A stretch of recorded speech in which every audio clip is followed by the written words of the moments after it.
컴퓨터 비전 8강 카메라, 빛, 그리고 색 강의를 시작하겠습니다. 지난 강의에서 이미지라는 것은 이렇게 픽셀의 밝기 값의 어떤 행렬 이런 걸로 표현된다는 것을 말씀을 드렸었죠. 지금 이 영상 같은 경우에는 밝기 값, 즉 한 픽셀마다 색이, 빛이 얼마나 센지 그 값만 있는 그레이스케일 회색조 영상인데요. 우리는 컬러 영상에 익숙하죠. 컬러 영상은 우리가 그 컴퓨터 파일로 저장을 할 때 RGB 세 개의 컬러 성분, 빛의 삼원색이라고 하는 그 세 개의 컬러 성분의 세기들을 각각 개별적으로 저장을 하고 그렇게 해서 표현을 합니다. 근데 왜 하필 그렇게 RGB 세 가지 색깔의 그 빛의 삼원색으로 우리가 영상을 표현하는지, 왜 그렇게 됐는지 한번 사람의 눈을 기준으로 사람의 시각을 분석을 해보면서 도대체 색깔의 의미가 우리에게 무엇인지를 좀 더 자세히 들여다보도록 하죠. 그래서 눈의 해부학적 그림을 한번 보면 이렇게 생겼는데, 인간의 눈 자체가 어떤 카메라라고 생각하셔도 됩니다. 렌즈가 있고, 그 다음에 렌즈에 그 빛이 통과되는 거를 조절하는 조리개 같은 기능을 하는 홍채가 있고요. 그 다음에 빛이 들어와 가지고 상이 맺히는 마큘라, 이 망막 부분이 레티나 망막이 또 있는 거죠.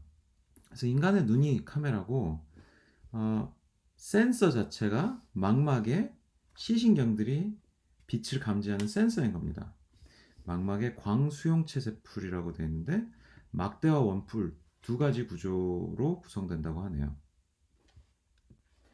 망막을 좀 더 자세히 보면은 이 눈알 뒷부분에 뒷면에 이렇게 결국 스크린이 되는 건데, 뭐 어떤 빛이 이렇게 들어와서 상이 맺히는 스크린 같은 거라고 보시면 되는데, 이 스크린 안에 들어온 빛을 감지하는 이런 각종 세포들이 있다고 합니다. 그래서 갱글리온 셀, 신경절 세포, 뉴런 뭐 이런 게 있고, 그다음에 바이폴러 양극성 셀도 있고 뭐 그렇다고 해요. 이런 망막의 세포들은 빛에 민감하게 빛을 감지하는 그런 성질을 갖는 수용체다라고 생각을 하면 되겠는데, 유형이 두 가지인 거예요. 원뿔 모양 콘, 그리고 막대 모양 로드, 이렇게 두 가지로 나뉜다고 생각하면 되고, 콘은 색을, 로드는 빛의 세기를 감지하는 그런 거고요. 콘은 밝은 데서 작동하고, 로드는 어두운 데서도 그 적은 양의 빛에 대해서도 민감하게 반응을 하는 그런 특성을 갖는다 생각하시면 되겠습니다.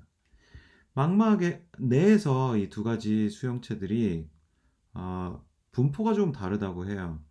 그래서 망막 한가운데 부분에는 콘이 집중적으로 분포가 되어 있어요. 그러니까 우리 눈에 가장 이 상이 맺히는 중심부에 색깔을 감지하는 그런 성분이 되게 이렇게 모여 있고, 주변에는 빛의 세기를 감지하는 그런 로드들이 더 많이 있다고 하네요.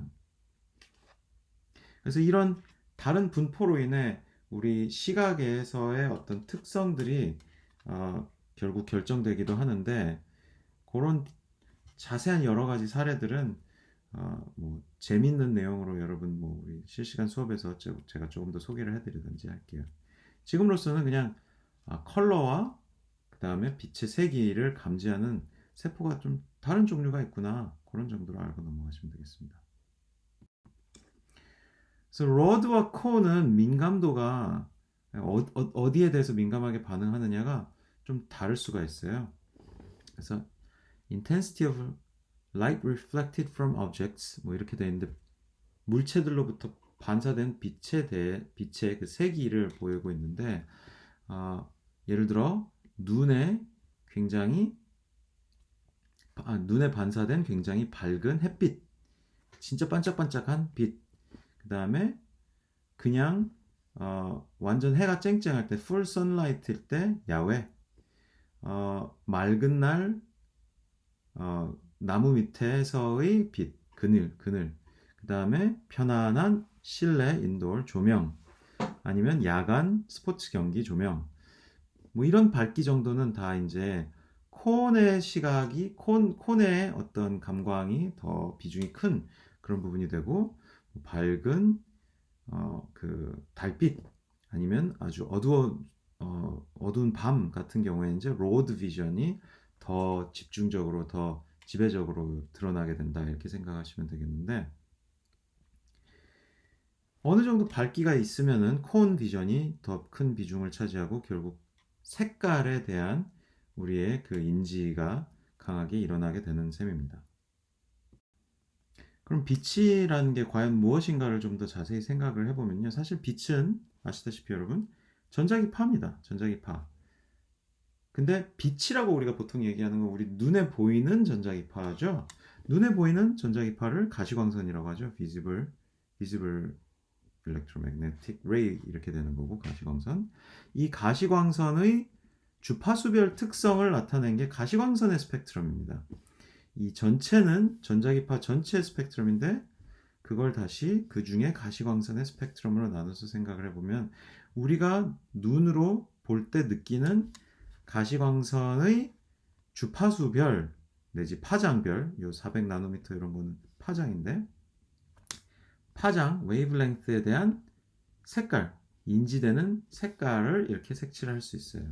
그래서 400나노미터 부근에선 보라색, 700나노미터 부근 그 이상 파장에서는 붉은색, 이런 식으로 색깔이 나타나게 됩니다. 이게 색깔이 나타난다는 게 우리 눈이 그렇게 감지를 한다는 얘기예요. 근데 조금 전에 이제 우리가 본 코온이라고 하는 그런 형태의 감광성, 우리 눈 안에 있는 망막에 있는 수용체와 그 다음에 전자기파의 이 스펙트럼과 이 두 가지를 이렇게 뭔가 연관을 시켜서 분석을 해볼 때 코온의 종류가 세 가지가 있다고 합니다. 우리 눈 안에 있는 그 콘 형식의 감광성 수용체가 세 가지가 있는데, 여기 440나노미터를 봉우리로 정점으로, 그러니까 보라색과 파란색 부분이겠죠. 파란색, 진한 파란색. 그 다음에 530나노미터, 560나노미터. 이 세 가지 부분의 파장 대역의 빛에 가장 민감하게 반응을 하는 세 가지 유형의 콘 수용체들이 있다고 하고요.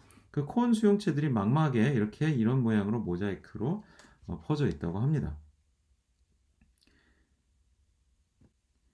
그 다음에 그 가시광선의 스펙트럼을 우리가 나타낼 때 스펙트럼 의미를 조금 더 따져서 생각을 해보면, 이 빛은 스펙트럼 내 광선의 묶음 단위로 물리적으로 표현된다.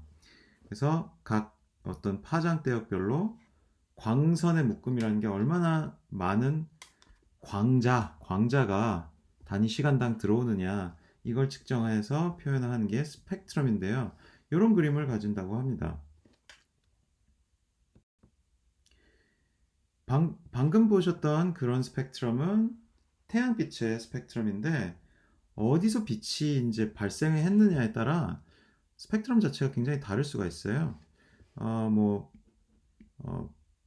태양에서 이제 애초에 온 빛하고, 아니면은 그 지구상에 대기를 투과해가지고 낮에 이렇게 보통 normal daylight, 그러니까 정상 뭐 평상시에 어떤 그 햇빛 뭐 이런 거 스펙트럼 이렇게 볼 수도 있고, 아니면은 우리가 잘 쓰는 텅스텐 전구의 텅스텐 전구는 소위 그 전구색이라고 약간 그 붉은 빛이 나는 그런 필라멘트 생각하실 수 있는데, 이러면 좀 더 붉은 계열의 빛이 많이 난다고 볼 수도 있고, 아니면은 뭐 갤리움 포스파이드 크리스탈에서 뭐 나는 빛, 아니면 아주 단일 빛을 내는 레이저, 뭐 이런 것들에 따라서 빛의 모양이 우리한테 다르게 보이고 스펙트럼도 다르게 나타날 수 있다고 합니다.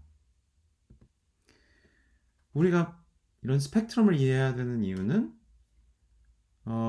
결국 우리가 가장 익숙한 햇빛에 반사된 이 세상을 볼 때 각 물체별 색깔이라는 게 그 물체가 흡수하고 남은 나머지 반사한 빛을 의미한다, 이런 것을 이해하는 데도 도움이 되기 때문에 이 물리학을 좀 알면 좋은데요. 예를 들어 토마토 같은 경우에는 많은 빛을 흡수를 하고 붉은 계열 빛을 반사하는 거고, 바나나 같은 경우에는 다른 파장대역은 흡수를 하고 이 노란색 쪽 빛을 많이 반사하고, 그래서 우리 눈에는 바나나가 노란색으로 보이고 뭐 그렇다는 것을 볼 수 있어요. 여러분 아시다시피 여름에는 하얀 자동차가 까만 자동차보다 덜 뜨거워지죠. 하얀 자동차는 하얀 색깔은 더 많은 빛을 모든 파장대역의 빛을 다 좀 더 반사를 해서 우리 눈에 하얗게 보이는 거고, 까만 자동차는 모든 파장대역의 빛을 좀 더 흡수를 해서 우리 눈에 까맣게 보이는 거잖아요.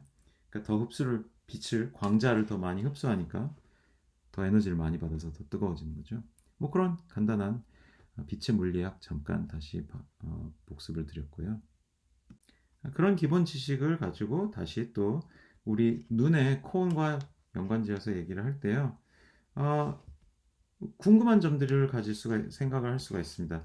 일단 우리 코온이 이제 푸른 계열하고 그 다음에 녹색 계열하고 붉은 계열 이렇게 세 개에 대해서 감광을 하는 그런 코온 세 종류라고 그랬는데, 이 주파수 대역에서 보면은 파란색은 좀 제 혼자 떨어져 있고, 이 그린과 레드에 해당하는 ML 콘 유형의 콘이 굉장히 가까운 파장 대역의 빛을 감지를 하는데 왜 얘네가 가까울까?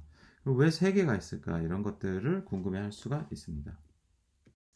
왜 그런 것인지를 따지는 것은 좀 더 생물학적인 얘기니까, 일단 왜보다는 그래서 어떤 효과가 있느냐를 우리는 생각을 한다면요.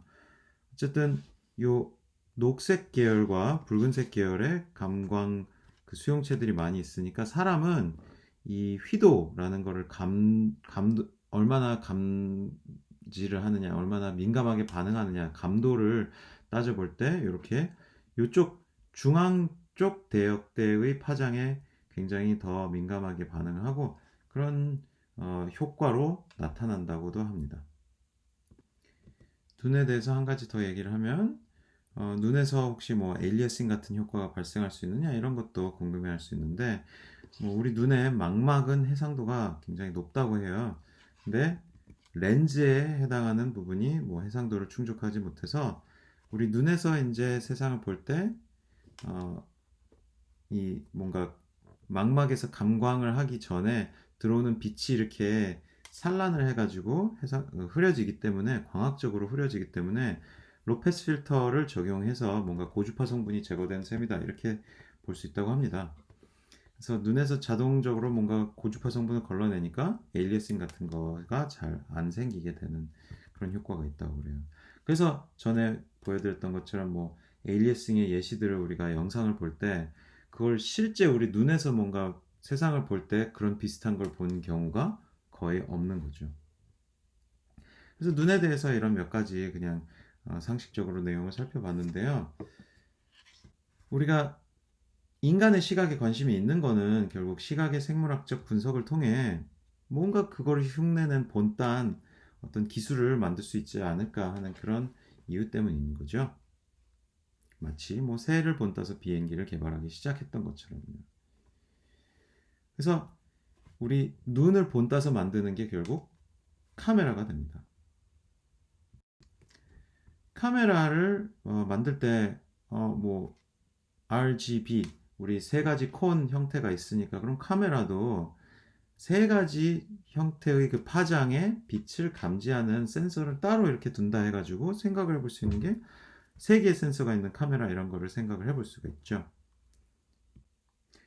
그래서 삼색 카메라는 이런 식으로 만들어질 수가 있겠죠. 그 프리즘을 통해 빛을 파장대역별로 나누고 각 파장대역별로 센싱을 따로따로 이렇게 하는 카메라를 생각을 해볼 수도 있습니다. 근데 그렇게 되면 이 빛을 감지하는 이 센서, CCD 센서가 3개나 있어야 되겠죠? 그거보다는 조금 더 비용을 아낄 수 있는 방법이 칩 하나에다가 필터를 통해서, 프리즘을 통해서 빛을 나눈 게 아니라 필터를 통해서 빛을 걸러낸, 붉은 계열 빛만 걸러내고 초록 계열 빛만 걸러내고 파란 계열 빛만 걸러낸 이런 그 걸러내는 필터를 이렇게 격자로 이렇게 짜낸 이런 필터를 센서 앞에 두면은 CCD 칩은 하나만 두되 각 칩의 요 위치마다 붉은 계열, 초록 계열, 붉은 계열, 초록 계열, 붉은 계열, 초록 계열, 파란 계열 이런 식으로 격자 무늬로 빛을 감지할 수도 있습니다. 그래서 이런 식으로 한 개의 칩에 RGB를 나눠서 감지하는 방식을 이 필터를 베이어 필터라고 하는데요. 베이어 필터에는 초록색이 더 많죠. 요 2x2 격자에 초록색이 2개고 빨간색이 하나, 파란색이 하나인 건데요. 왜 초록색을 더 많이 뒀을까요? 왜냐면은 아까 말씀드렸던 사람의 눈 자체가 휘도의 민감성을 봤을 때 초록 계열에 대해서 가장 민감하게 정보를, 그러니까 그 부분에서 더 민감하니까 초록 계열 성분의 어떤 변화에 더 큰 비중을 우리가 느끼는 어떤 영상의 색깔이라든지 이런 데에 더 비중이 크다, 뭐 이렇게 생각할 수 있는 거죠. 그래서 베어 필터에서 초록 성분 빛을 더 많이 감지를 하도록 이렇게 만들어 놓은 거다, 이렇게 생각할 수 있겠습니다. 그래서 이렇게 베어 필터를 적용한 그리드를 쓰면 더 적은 비용으로 간편하게 컬러를 센싱을 할 수 있습니다. 그래서 보면 이제 2x2 격자 같은 것이 하나의 픽셀이다, 이렇게 생각할 수도 있는데, 사실 그렇게 되면은 격자의 위치랑 이 빛이 들어온 픽셀의 어떤 위치랑 이게 조금 애매해지는 부분이 있어요. 그래서 정확한 한 픽셀의 좌표를 생각할 때 이런 식으로 조금 G셀을 하나 정해서 그 부근에 파란색과 빨간색과 초록색 정보들을 이렇게 다 결합을 하는 이 격자, 그러니까 실제 여기 격자를 보면은 왠지 요런 2x2 네모가 하나의 픽셀일 것 같은데, 그렇게 하기보다는 이렇게 3x3 위치를 잡아서 약간 오버래핑, 중복되는 게 있다 하더라도 3x3 위치별로 이런 식으로 또 중복이 될 수가 있잖아요, 그죠? 중복이 된다 하더라도 3x3 단위로 해가지고 RGB 값을 이렇게 평균 내는 방식으로 해서 픽셀의 RGB 값을 도출한다고 합니다. 말씀드린 대로 초록색 성분을 더 많이 뒀는데 그게 인간 스펙트럼 감도를 바탕으로 그렇게 한 거라고 하죠. 그래서 여기서 볼 때 근데 인간 스펙트럼 감도 기준으로 여기 400나노미터보다 파장대가 더 짧은 것들, 아니면 700나노미터보다 더 긴 그런 자외선과 적외선에 대해서는 인간 스펙트럼 감도가 거의 0에 가까워져요. 그래서 그 사이가 가시광선이고 아닌 거는 이제 자외선, 적외선인 건데, 그럼 우리가 만드는 카메라도 그런 걸까요? 사실 RGB 카메라의 컬러 반응, 감광성을 이렇게 측정을 해보면 적외선에 대해서도 상당히 감지를 많이 한다고 그래요. 그럼에도 불구하고 우리 촬영된 영상에서 적외선 성분 같은 거는 드러나지가 않는데, 그거는 필터를 거쳐서 적외선 성분의 어떤 효과를 걸러내기 때문이다, 그렇게 생각을 할 수도 있습니다. 우리가 이렇게 배운 우리 인간 시각에 대한 정보를 또 활용할 수 있는 게, 빛을 이제 사람처럼 감지하도록 카메라를 만드는 것 외에도 우리가 새롭게 이렇게 화면을 볼 수 있게 해주는 디스플레이 장치에서도 사람이 보통 사람의 눈으로 본 세상과 비슷하게 촬영된 영상이 디스플레이에서 보이도록 디스플레이 장치 자체도 색깔을 이렇게 신경을 써서 이렇게 보여지게 만들 수 있는데요. 컬러 리스폰스라고 그런 거를 이렇게 표현할 수가 있습니다. 우리가 지금 만든 디스플레이에서 기록되어 있는 RGB 컬러가 실제로 어떻게 보이느냐, 이런 거를 측정해 볼 수가 있는데요. 이 카메라에서도 예를 들어 센서 칩 같은 CCD 센서 칩이 실제로 반도체를 만들다 보면 이게 칩마다 조금씩 성질이 다를 수가 있어요. 그래서 어떤 칩은 요 픽셀, 딱 요 위치의 픽셀이 더 민감하게 반응하는 그런 식으로 제조가 되고 그럴 수도 있는데, 이런 것들을 다 계측을 정밀하게 해서 결과적으로는 모든 기기에서 동일한 결과가 도출되도록 보정을 해주는 그런 과정을 거쳐야 될 거거든요. 여기 디스플레이 판넬도 비슷하게 생각을 해서 어느 디스플레이에서든 결과적으로 같은 파일을, 같은 사진을 디스플레이에 띄웠을 때 동일하게 보일 수 있도록 어떤 디스플레이 판넬의 물성을 보정해주는 그런 과정을 거쳐야 될 수도 있어요.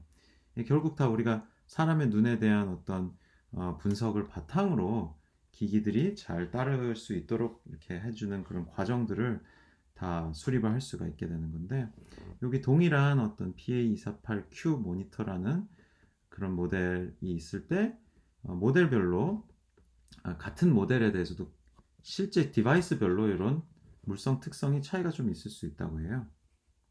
그래서 요거는 이렇게 생겼는데 다른 모델, 다른 그 제품은 또 이렇게 생길 수 있는 거죠. 그래서 얘네들이 다 동일한 그런 디스플레이 결과가 나오도록 보정을 이제 해주는 과정이 있다고 합니다.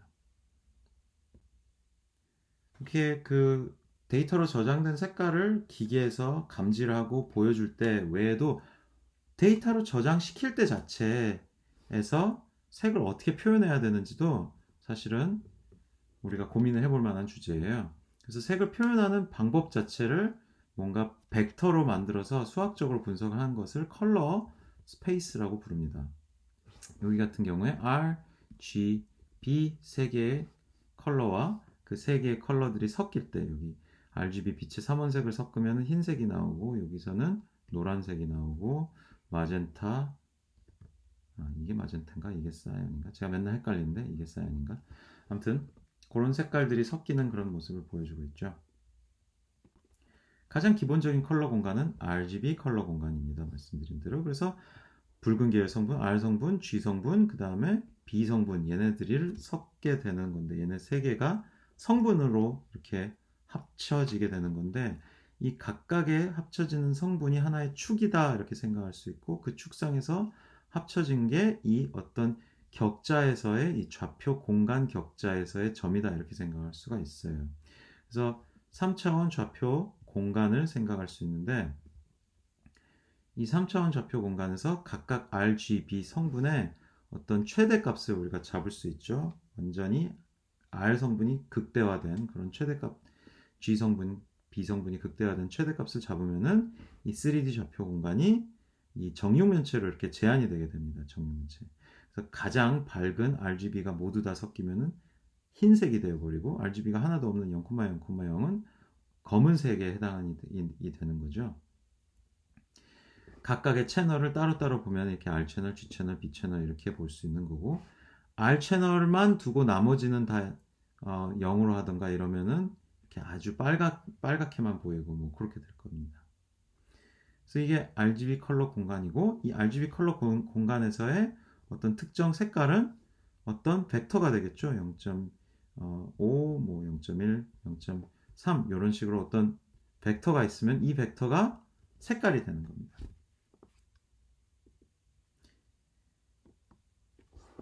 이 RGB 공간에서의 세 개의 채널은 R과 G와 B는 상관관계가 매우 높다 나와 있는데요.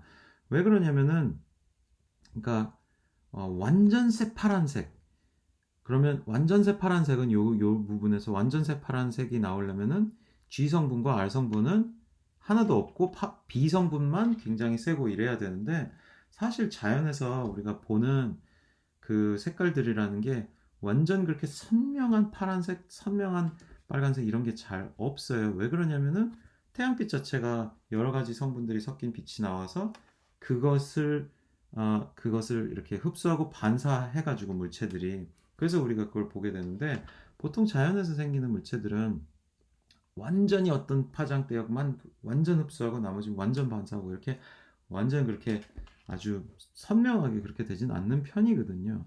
그렇기 때문에 대부분의 우리가 촬영한 뭐 사진 같은 경우에서는 R 성분이 좀 밝다? 그러면 G 성분, B 성분도 좀 밝고 그런 경우들이 흔해요.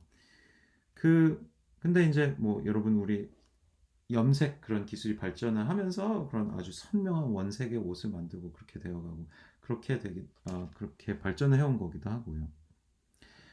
그 다음에 또 하나 RGB 컬러 공간에 대해서 생각해 볼 수 있는 게 직관과 차이가 있다 요 얘기인데요. RGB 컬러 공간에서는 뭔가 두 개의 점이 가까워 보이는데 그 색깔을 이렇게 그려놓고 보면은 우리 눈에는 굉장히 색깔이 얘네 둘이 어떻게 이 RGB 공간 안에서 비슷한 벡터지 이렇게 생각할 수 있을 만큼 색깔이 달라 보이는 그런 경우들도 있어요. 그래서 이런 문제들 RGB가 상관관계가 높으니까 뭔가 분리가 잘 안 되는 부분 그러면서도 직관과 좀 다른 부분을 극복하기 위해서 다른 컬러 공간들도 생각을 해보게 된 겁니다. 사람들이. 그래서 컬러에 좀 더 컬러에 대한 직관에 더 부합하는 컬러 공간이 HSV 컬러 공간인데요. H는 hue는 색상이고요. S는 saturation, 채도고, 그 다음에 V는 value, 명도입니다. intensity예요. 그래서 HSV라고도 하기도 하고 HSI라고도 하기도 하는데 이렇게 나눠 놓으면 이제 뭔가 우리 직관에 좀 더 부합한다 이렇게 생각할 수가 있어요. 여러분들 뭐 그 크레파스 가지고 그림 그리고 그럴 때 그런 어린 시절에 이미 명도, 채도, 색상 이런 거 배우셨잖아요. 그러니까 그런 어렸을 때 미술 교육에서 나오는 그런 측면에서도 직관에 더 부합하기도 하고 그 다음에 이제 우리가 세상을 볼 때 이제 색깔이라는 것과 밝기라는 것을 사람들이 보통 이미 구별해서 생각하고 있는 거랑 또 부합을 하기도 합니다. 색상이라는 거는 이 주파수 스펙트럼의 파장대역에서의 그런 그 어느 파장대냐와 관련된다 생각하시면 되고 value 이거는 명도는 얼마나 빛이 광자가 더 많냐 이런 걸 생각할 수도 있고 채도라는 거는 나머지와 얼마나 섞이지 않고 깔끔하게 그 성분만 있느냐 이런 거랑 관련된다 생각을 하시면 되겠는데요. 어차피 이제 말씀드린 대로 우리가 교육받은 그런 지식과 부합한다 생각하시면 되기 때문에 스펙트럼이랑 꼭 결부지어서 생각할 필요는 없습니다. 이렇게 나눠놓고 보면은 이제 우리가 분리를 할 수가 있어요. 영상 안에 있는 정보 중에 어떤 부분이 인텐시티에 해당하고 어떤 부분이 색상 채도 정보에 해당하느냐 이렇게 나눠놓을 수가 있는데 이걸 잘 나누면은 혹시 우리가 이 기록된 사진의 정보의 어떤 데이터를 압축하려고 한다 그러면 어떤 성분을 더 압축하지 이런 거를 우리가 따져볼 수가 있기도 되는 겁니다. 그래서 보면은 명도와 채도, 색상 중에 뭐가 더 중요한지를 볼 때 구별을 해서 생각을 해볼 수가 있는데 구별을 해서 이렇게 시각화를 해볼 수가 있는데요. 요거는 명도를 다 동일하게 그냥 뭐 128 같은 그냥 중간값으로 픽셀 인텐시티를 조정을 하고 그 다음에 색상만 표시를 한 건데요. 뭔지 잘 보이지가 않죠. 근데 색상 정보를 날리고 명도만 표시를 하면 색상 정보를 날렸다는 게 그러니까 그 색상 정보를 다 일정하게 한 거죠. 같은 색, 그러니까 뭐 같은 회색 RGB 측면에서 보면은 RGB의 그 비율을 세 개의 비율을 다 동일하게 해놓은 거죠. 그래놓고는 명도만 표시를 한 건데 그렇게 되면 이거는 무슨 사진인지 훨씬 더 잘 보이잖아요. 그러니까 색상에 비해 색상 채도에 비해 사실은 사람이 세상을 인지할 때 더 중요하게 보는 게 더 그 인지에 더 영향을 많이 끼치는 게 빛의 세기가 훨씬 더 영향을 많이 끼친다는 걸 보여주는 예시가 됩니다. 이게 원본 영상이었던 거고요. 그래서 이 HSV 컬러 공간에서 색상, 채도, 그리고 명도를 볼 때 명도가 훨씬 더 정보를 많이 담고 있다라고 생각을 할 수도 있는 거고요. 그렇기 때문에 혹시 영상을 압축을 한다면은 명도 부분보다는 색상과 채도 부분을 압축을 한다. 이렇게 우리가 생각을 해볼 수도 있겠습니다. 그래서 압축 말씀을 많이 드렸는데 HSI 내지 HSV 컬러 공간에서의 그런 기본 개념들을 바탕으로 조금 더 압축에 맞게 좀 더 최적화시킨 컬러 공간이 YCBCR인데요.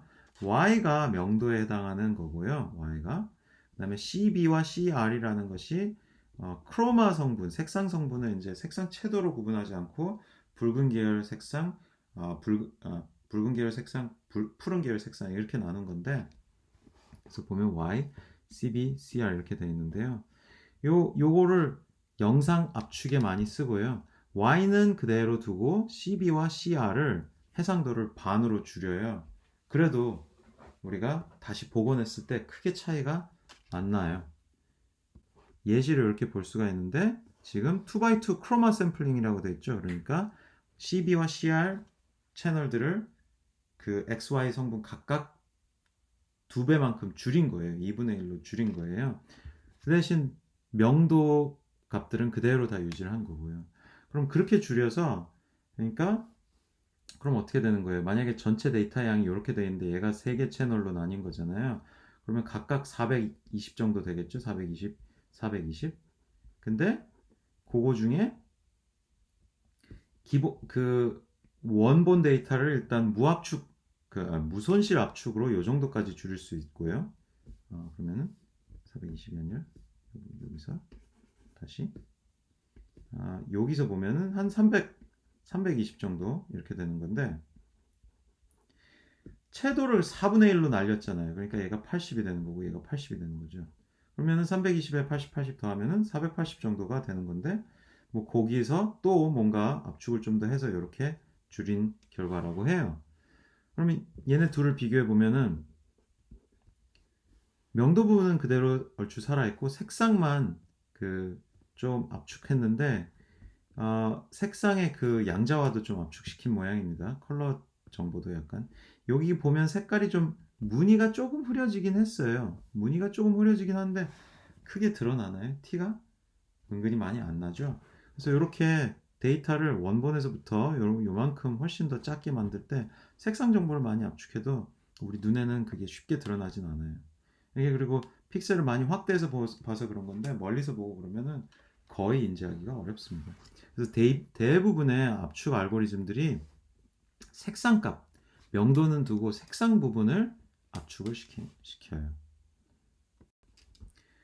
또 하나 뭐 다른 컬러 공간으로 인지적으로 균일한 컬러 공간이라고 되어 있는데 HSI나 YCbCr은 우리가 인지하는 그 성분이 명도 부분에 훨씬 많이 들어가 있잖아요. 근데 그게 아니라 조금 더 물론 직관에 그러니까 RGB처럼 보다는 직관에 좀 더 부합하게 하고는 싶은데 조금 더 인지적으로 균일한 걸 만들어 보자 뭐 이런 식으로 생각을 한 컬러 공간이 LAB 컬러 공간이라고 하는데요.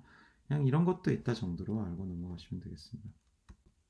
그 다음에 하나 마지막으로 말씀드리는 컬러 공간은 CMYK 컬러 공간인데 이건 여러분 프린터 써보셨으면 다 아시겠죠?